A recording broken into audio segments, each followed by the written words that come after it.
পরীক্ষার শেষ দিনে ক্লাসরুমে ভাঙচুর করল একদল ছাত্ররা।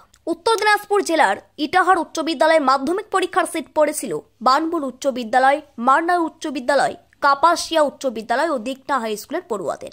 এদিন পরীক্ষার শুরুতেই বিদ্যালয়ের একটি ক্লাসরুমের ছাত্ররা ক্লাসরুমের দেওয়াল ঘড়ি, চেয়ার, সিলিং ফ্যান ভাঙচুর করলে বিদ্যালয়ের প্রধান শিক্ষক সুব্রত নারায়ণ ধর সহ অন্যান্য শিক্ষকরা গিয়ে বোঝানোর চেষ্টা করে। পরীক্ষায় ছাত্রদের বসানো হলেও জানতে পারে গণটুকাটুরির জন্য ভাঙচুর করা হয়েছে বলে জানান বিদ্যালয়ের প্রধান শিক্ষক সুব্রত নারায়ণ ধর। তবে বিদ্যালয়ের ভালো ক্ষতি হয়েছে বলে বিডিও সাহেব সহ ঊর্ধ্বতন কর্তৃপক্ষকে জানানো হয়েছে ও কাপাসিয়া উচ্চ বিদ্যালয় ও দিকনা হাই স্কুলের কিছু ছাত্ররা ভাঙচুর করেছে বলে জানিয়েছেন প্রধান শিক্ষক। তবে পরীক্ষার শেষ বেলায় কোনো আর অপ্রীতিকর ঘটনা এড়াতে ইটাহার থানার আইসি সুকুমার ঘোষ সহ বিশাল পুলিশের উপস্থিতিতে বিদ্যালয়ের প্রবেশ গেট থেকে ছাত্রছাত্রীদের সুষ্ঠুভাবে বিদ্যালয় থেকে বের করা হয়েছে। স্যার, আজকে মাধ্যমিকের শেষ দিনের পরীক্ষা ছিল। এখানে 3-4টে স্কুলের সিটও পড়েছিল। এই বিগত মাধ্যমিক পরীক্ষার দিনগুলোতে তো ভালোই কেটেছিল, লাস্টের দিন স্যার কি হলো? এত ভাঙচুরের ঘটনা কি? আজকে শেষ দিন ছিল মাধ্যমিকের শেষ পরীক্ষা, ফিজিক্যাল সায়েন্স পরীক্ষা ছিল। তো প্রথম থেকেই দেখলাম ছাত্ররা মানে এই ফ্যান ভাঙা, তারপরে প্রত্যেকটা ঘরে ঘড়ি, দেওয়াল ঘড়ি আছে সেগুলো, তারপরে যেখানে ইলেকট্রিফিকেশন আছে সেই বোর্ডগুলো ভাঙছে, তার বের করে দিচ্ছে, ফ্যানগুলো বেঁকিয়ে দিচ্ছে। প্রথম থেকে শুরু থেকে মানে স্কুলের সম্পদ আর কি, আসবাবপত্র সেগুলো ভেঙে দেওয়ার চেষ্টা করছে। তারপরে আমরা খবর পেয়ে ক্লাসে ক্লাসে গিয়ে আমরা বলে আসলাম, বুঝিয়ে আসলাম। তারপরেও তারা থামছে না এবং কিছুক্ষণ পরে দেখলাম যে আবার পাশের ঘরে একটা এরকম ঘটনা ঘটছে। ওখানেও কি চেয়ার টেবিল ভেঙেছে? হ্যাঁ, ওই চেয়ার টেবিল ভাঙছে, ফ্যানগুলো বেঁকিয়ে দিচ্ছে, টিউবলাইটগুলো ভেঙে দিচ্ছে। সে এখনকার ছাত্রদের মধ্যে এই প্রবণতাটা কেন?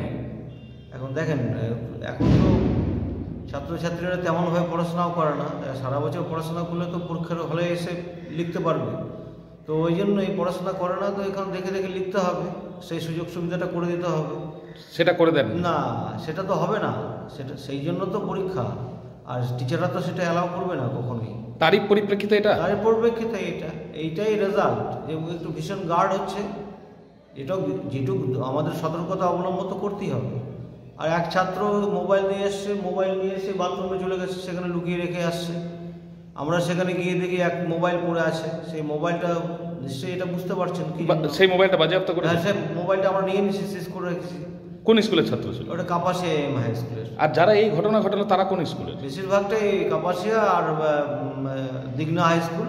কটা স্কুলে সেন্টার পড়েছিল? এখানে তো 4টা স্কুলের সেন্টার, একটা মারনা শরৎচন্দ্র হাই স্কুল, একটা বানবল হাই স্কুল, আর একটা হচ্ছে আপনার কাপাসিয়া হাই স্কুল, একটা দিগনা হাই স্কুল।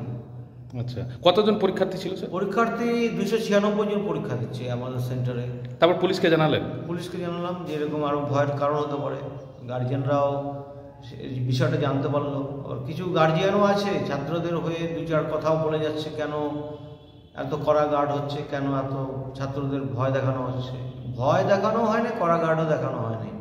ওরা আসলে চাইছে যে একদম দেখাদেখি করে লিখবে, মানে খুব সহজ গার্ড হবে। এবার কি হলো স্যার পুলিশ এসে? এবার তো আমরা বিষয়টা বুঝতে পারলাম যে টিচাররাও আমাকে সতর্ক করে দিলেন যে স্যার এরকম পরীক্ষার পরে তারা হয়তো আরও ভাঙচুর করতে পারে। এর সঙ্গে কিছু গার্জিয়ানরাও আছে, কিছু তো গার্জিয়ানরা যারা মানে কি বলবো, মানে এটা বিষয়টা বুঝতেই পারছে না তারা, এই গন্ডগোলটা করলে তার রেজাল্টটা কী হতে পারে, এরকম গার্জিয়ানও 2-4 জন ছিল এখানে। তারপর পুলিশ, তারপরে আমরা এটা বুঝতে পারে অনুমান করে নিয়েছিলাম যে এই ঘটনাটা ঘটতে পারে, সেই জন্য আমরা খবর দিলাম প্রশাসনকে বললাম, প্রয়োজনে বিডিও সাহেবকে বললাম। এই বিষয়টা জানাজানি হওয়ার পরে ফোর্স চলে আসছে ওখান থেকে। তারপরে তাদের সুরক্ষাতে আমাদের পরীক্ষাটা শেষ পর্যন্ত ভালোভাবেই সম্পন্ন হলো। তারা স্কুল থেকে বের করলো ছাত্রদেরকে ওরাই বের করলো। আপনি কি জানাবেন, এই বার্তা কি দিবেন অন্যান্য স্কুলের ছাত্রছাত্রীদের বা স্কুল কর্তৃপক্ষকে? আমি এটাই অবশ্যই জানাবো যে আগামী দিনে আমাদেরকে আরও একটু তৎপর হতে হবে, যে ছাত্রছাত্রীরা যেভাবে ওরা স্কুলে আসে পরীক্ষা দিতে, আর সেটা তো অ্যাকচুয়ালি আমাদের দেখে থাকা যাবে না, একটা গণটোকাটুকির পর্যায়ে চলে যাচ্ছিল। তো সেটাকে প্রতিহত করার দায়িত্বটা আমাদের টিচারদের, এবং আমি চাইবো যে শুধু স্কুলের শিক্ষাকর্মী না, এখানে আমাদের গার্জিয়ানদেরকেও একটা সতর্ক থাকতে হবে যেন এইটার হাত থেকে অন্ততপক্ষে ছাত্রছাত্রীদের এবং গার্জেনদেরকে বোঝানো যায় যে এটা পরীক্ষা হচ্ছে, মাধ্যমিক পরীক্ষা। সুতরাং এখানে সেই গণটকটকের কোনো প্রশ্নই নেই। সারা বছর পড়াশোনা করেছে, তার এখানে ফলাফল হবে, তার পরীক্ষা ভালো করে দিতে হবে, সেটাই আমাদের। স্টার সংবাদের বিশেষ প্রতিবেদন, উত্তর দিনাজপুর।